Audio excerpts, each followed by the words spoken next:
कहते हैं ना, कभी कभी इंसान अपने पैसों के गुरूर में इतना खो जाता है कि वो सामने वाले की इंसानियत भी नहीं देख पाता। उसे सिर्फ उसकी हैसियत नजर आती है।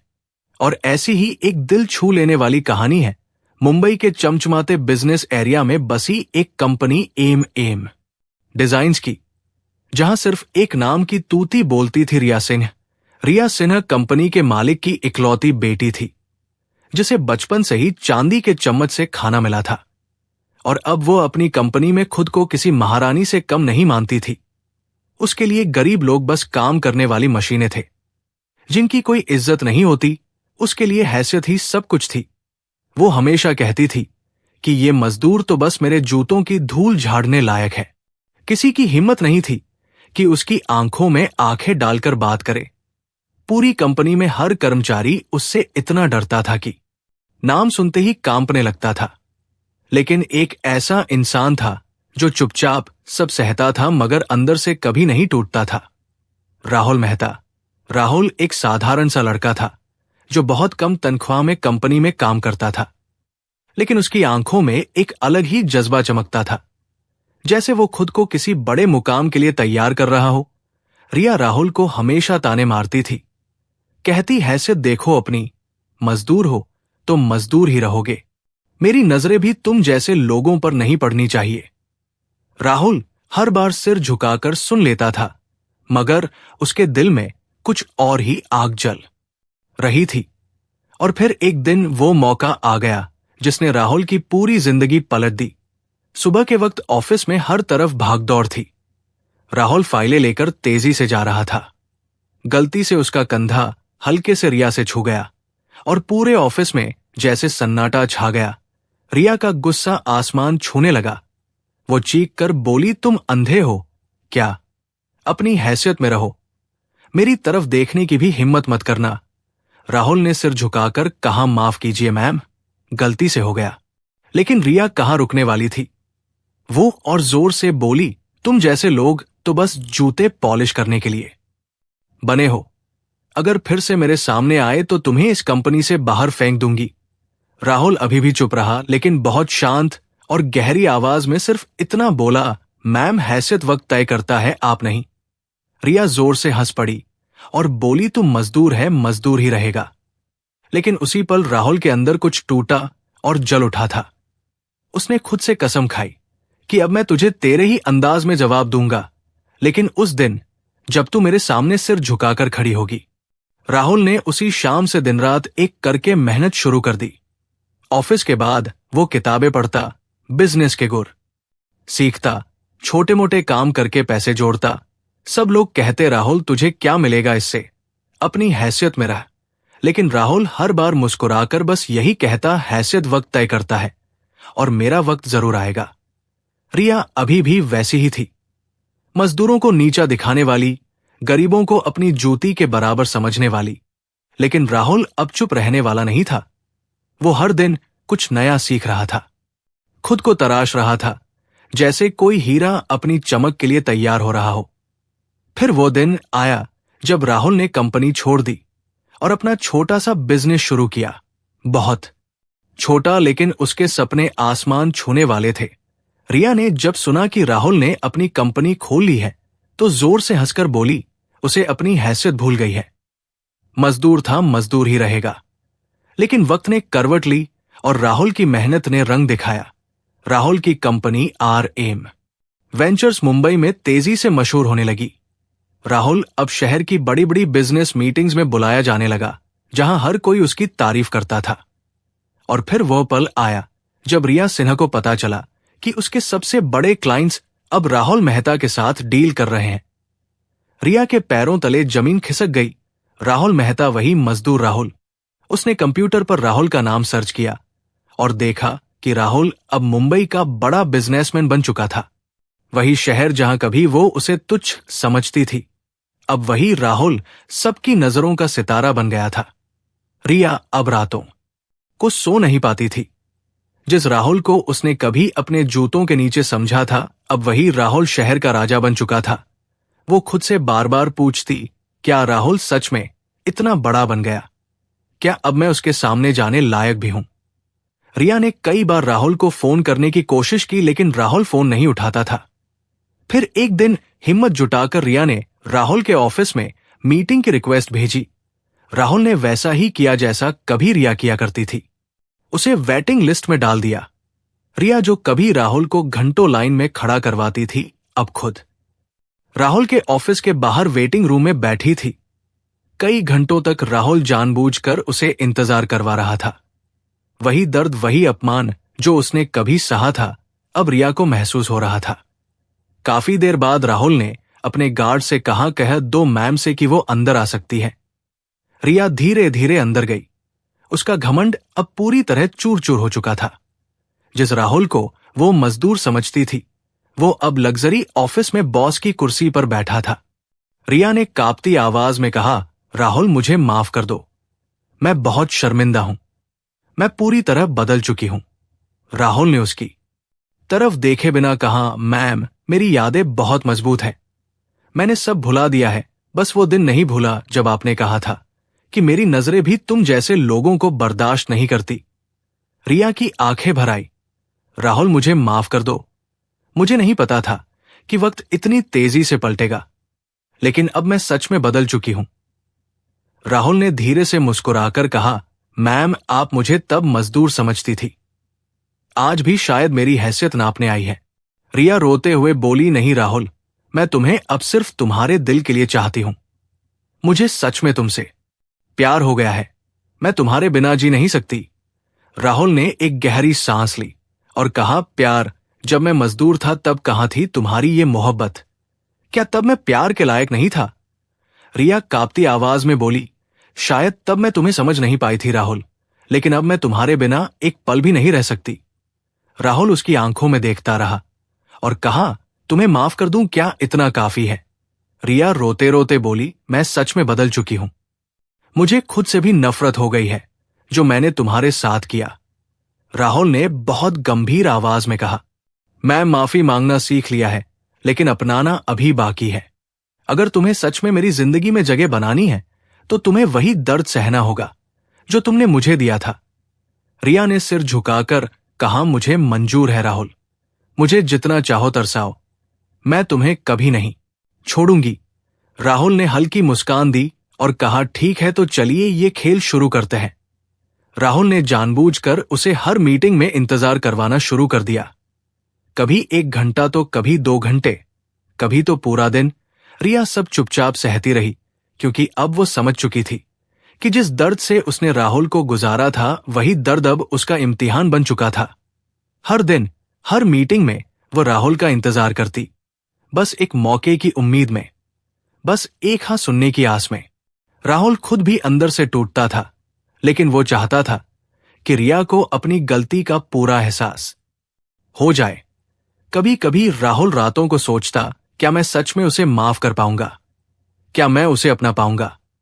लेकिन वक्त अपनी रफ्तार से चलता रहा और रिया की मोहब्बत, उसका इंतजार अब उसकी सच्चाई बन चुका था।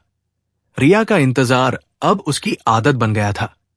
हर दिन राहुल के ऑफिस के बाहर बैठना, हर मीटिंग में बुलाए जाने की उम्मीद करना, हर पल बस राहुल की एक नजर का इंतजार करना, यही उसकी नई दुनिया थी। जिस रिया ने कभी राहुल को उसकी हैसियत याद दिलाई थी, आज वही रिया राहुल के एक इशारे पर घंटों इंतजार करती थी, बिना किसी शिकायत के बिना। थके हुए राहुल जानबूझकर हर मीटिंग में उसे वेटिंग लिस्ट में रखता था। कभी कभी तो बिना मिले ही वापस भेज देता था। रिया हर बार बस यही कहती, राहुल जितना चाहो तरसाओ, लेकिन मैं तुम्हें छोड़कर कहीं नहीं जाऊंगी। मैं तुम्हें तुम्हारे नाम से नहीं, तुम्हारे दिल से चाहती हूं। राहुल हर बार उसकी आंखों में देखता, जैसे अपने पुराने जख्मों को फिर से महसूस करता। राहुल के दोस्त भी अब कहने लगे, राहुल तू बहुत देर कर रहा है, अब तो वो सच में बदल चुकी है, अब वो पहले वाली रिया नहीं रही। लेकिन राहुल का दिल अभी भी उलझा हुआ था। या वो सच में बदल गई है, या बस वक्त के साथ मुझे अपनाना चाहती है। राहुल अब उसे एक आखिरी परीक्षा देना चाहता था, ऐसी परीक्षा जहां रिया को अपनी सबसे बड़ी हार माननी पड़े। राहुल ने एक दिन उसे अपनी पुरानी कंपनी एम डिजाइन्स के सालाना इवेंट में बुलाया, जहां मुंबई के बड़े बड़े बिजनेस आइकॉन, मीडिया और मशहूर हस्तियां मौजूद थी। राहुल ने रिया से कहा, अगर तुम सच में मुझसे प्यार करती हो, अगर तुम सच में बदल चुकी हो, तो इस स्टेज पर जाकर सबके सामने कबूल करो कि तुमने मुझे गलत समझा था और मुझे मेरी हैसियत बताने की जो गलती की थी वो तुम्हारी जिंदगी की सबसे बड़ी भूल थी। रिया ने राहुल की आंखों में गहरी नजर डाली और कहा, मैं करूंगी राहुल, क्योंकि अब तुम्हारी इज्जत मेरे लिए मेरी जान से भी बढ़कर है। पूरा हॉल लोगों से खचाखच भरा हुआ था। रिया उस स्टेज पर चढ़ी जहां से कभी उसने राहुल की हैसियत तय की थी, जहां से उसने राहुल को अपमानित किया था। आज वही स्टेज उसकी सच्चाई की सबसे बड़ी अग्निपरीक्षा बन चुका था। रिया ने कांपते हाथों से माइक पकड़ा। सबकी नजरें उस पर टिकी हुई थी। राहुल भी सबसे आगे खड़ा था। रिया ने भीगी हुई आवाज में कहा, आज मैं आप सबके सामने अपनी जिंदगी की सबसे बड़ी गलती कबूल करना चाहती हूं। कुछ साल पहले इस कंपनी में एक लड़का काम करता था, राहुल मेहता। मैंने उसे मजदूर समझा, मैंने उसे नीचा दिखाया, मैंने उसे उसकी हैसियत बताने की कोशिश की थी। लेकिन आज मैं पूरे दिल से सबके सामने कहना चाहती हूं कि हैसियत इंसान की दौलत से नहीं होती, बल्कि उसकी इंसानियत से होती है। राहुल ने मुझे मेरी जिंदगी की सबसे बड़ी सीख दी है। उसने मुझे वो आईना दिखाया जिसमें मेरा घमंड मुझे खुद से शर्मिंदा कर देता है। राहुल, अगर तुम सुन रहे हो तो मैं सबके सामने सिर झुकाकर तुमसे माफी मांगती हूं। मुझे माफ कर दो। पूरा हॉल तालियों की गड़गड़ाहट से गूंज उठा। मीडिया के कैमरे रिया की झुकी हुई आंखों और बहते आंसुओं को कैद कर रहे थे। रिया की आंखों से आंसू रुकने का नाम नहीं ले रहे थे और वो बोली, राहुल, अगर तुम्हें लगे कि मैं अब तुम्हारे काबिल हूं, अगर तुम्हें लगे कि मैं तुम्हारे प्यार के लायक हूं, तो मुझे एक मौका देना। राहुल की आंखों में भी नमी छा गई थी। रिया ने जो कुछ किया था वो उसके दिल को छू गया था। इवेंट खत्म होने के बाद राहुल और रिया अकेले में मिले। राहुल ने मुस्कुराते हुए कहा, मैम, अब भी मुझे मजदूर कहोगी? रिया ने हल्की मुस्कान के साथ कहा, अब तो तुम मेरे राजा हो राहुल। अब तुम्हारी हैसियत नहीं, बल्कि तुम्हारा दिल ही मेरी पूरी दुनिया है। राहुल ने धीरे से उसका हाथ थाम लिया और कहा, अब मैं तुम्हें माफ करता हूं रिया, और अब मैं तुम्हें अपनाता हूं। रिया की आंखों से खुशी के आंसू बह निकले। राहुल, अब मैं तुम्हें कभी नहीं खोऊंगी, मैं तुम्हारे साथ हमेशा रहूंगी।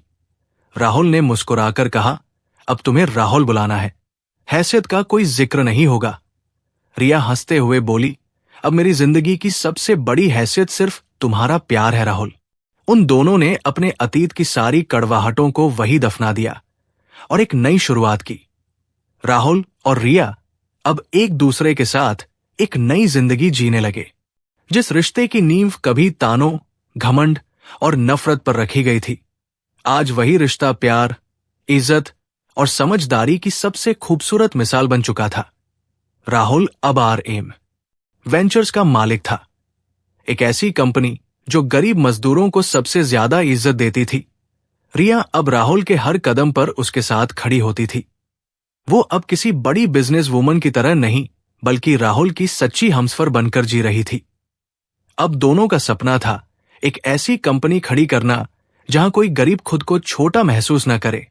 रिया अब हर मीटिंग में यही कहती, हमारी कंपनी में किसी की हैसियत नहीं पूछी जाएगी, हम इंसान की मेहनत देखेंगे, उसके दिल की इज्जत देखेंगे।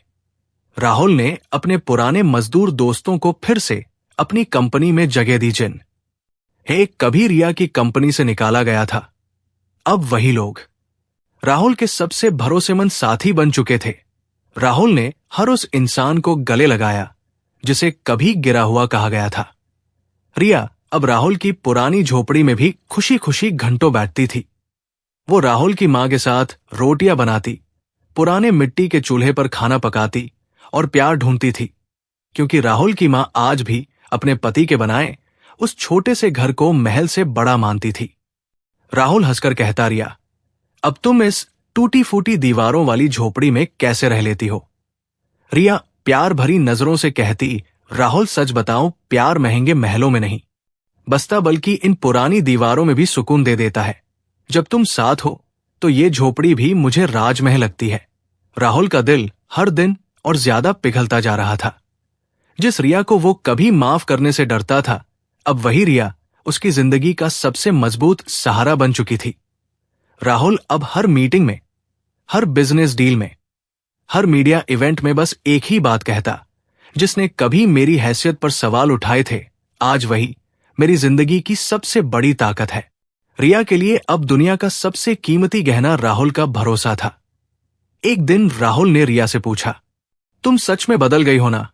रिया ने राहुल का हाथ कसकर पकड़ लिया और कहा, राहुल, अब मेरी सबसे बड़ी जीत तुम्हारा साथ है। अब हैसियत की लड़ाई हारकर तुम्हारे प्यार की लड़ाई जीत ली है। राहुल मुस्कुराकर बोला, अब तुम राहुल मेहता की जिंदगी की वो कहानी हो जिसे मैं बार बार सुनाना चाहता हूं, क्योंकि तुम्हारे साथ मैंने सीखा कि माफ करना सबसे बड़ी हैसियत होती है। रिया की आंखों में आंसू तैर आए और वो बोली, तुम्हारे साथ मैंने सीखा कि प्यार सबसे बड़ी दौलत होती है। अब राहुल और रिया की जोड़ी पूरे मुंबई में मशहूर हो चुकी थी। हर मीडिया इंटरव्यू में, हर फंक्शन में लोग यही कहते, जिस प्यार की शुरुआत तानों से हुई थी, वही प्यार अब सबके लिए मिसाल बन गया है। राहुल और रिया ने अपनी कंपनी का नाम बदलकर रख दिया इज्जत वेंचर्स, जहां हर गरीब मजदूर को सबसे पहले इज्जत मिलती थी और पैसे बाद में। राहुल अब खुद उन गलियों में जाता जहां से वो कभी मजदूर बनकर निकला था। अब वो वहां मजदूरों को गले लगाता, उन्हें इज्जत से अपने ऑफिस बुलाता और कहता, आओ साथ मिलकर सपने पूरे करेंगे। रिया हर मीटिंग में राहुल के बगल में खड़ी होती। वो अब किसी को उसकी हैसियत नहीं बताती, बल्कि खुद सबके सामने सिर झुकाकर कहती, हैसियत दिल से होती है, बैंक बैलेंस से नहीं। राहुल ने रिया से कभी नहीं पूछा कि तुम्हें मुझसे कब प्यार हुआ, क्योंकि अब वो जानता था कि कभी कभी माफी मांगना भी मोहब्बत की सबसे खूबसूरत शक्ल होती है। दोनों ने मिलकर अब ऐसी जिंदगी बना ली थी जिसमें कोई गरीब खुद को छोटा नहीं समझता था, क्योंकि राहुल जानता था, किसी की हैसियत उसके हालात से मत मापो, क्या पता वो कल का राजा बन जाए। और रिया समझ चुकी थी कि कभी कभी किसी की हंसी के पीछे उसकी तन्हाई छुपी होती है, कभी कभी किसी के फटे कपड़ों के अंदर सोने का दिल छुपा होता है। उन दोनों की जिंदगी अब प्यार, इज्जत और इंसानियत की सबसे दिल छू लेने वाली मिसाल बन चुकी थी। और इस कहानी से हमें सीख मिलती है कि माफ करना और बदलना जिंदगी की सबसे बड़ी ताकत है, क्योंकि वक्त किसी को नहीं बख्शता और प्यार हमेशा जीतता है। अब सवाल आपसे है, अगर कोई इंसान जिसने आपको बहुत बुरा कहा हो, जिसने आपको अपमानित किया हो, अगर वो बदलकर आपके सामने माफी मांगे, तो क्या आप उसे माफ कर पाओगे? क्या आप राहुल की तरह माफ करने की हिम्मत दिखा पाओगे, या अपनी जिद में उस इंसान को हमेशा के लिए छोड़ दोगे? आपका दिल क्या कहता है? कमेंट में जरूर लिखिए। शायद आपके एक जवाब से किसी की सोच बदल जाए।